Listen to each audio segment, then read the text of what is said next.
Hello everyone, welcome to another Tech Fixie channel tutorial. In this tutorial I'm going to tell you about that we have an update of Windows 10 in this week. So they have made some small changes in this update.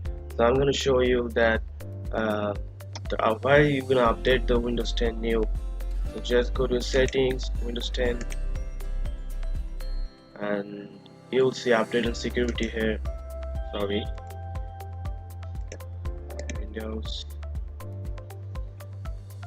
update and security. Click on update and security. Then if you didn't update the new version into Windows 10, then you will have a download option here, and after the download the updates, you will have an option called restart now.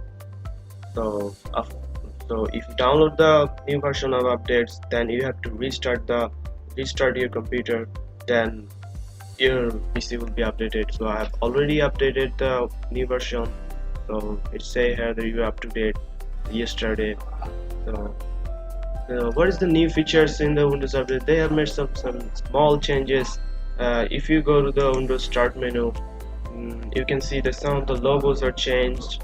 The old logos, icons are changed. The group music icons, the old logo that we have is changed, and movies and TV logos is changed. The office logo is kind of changed.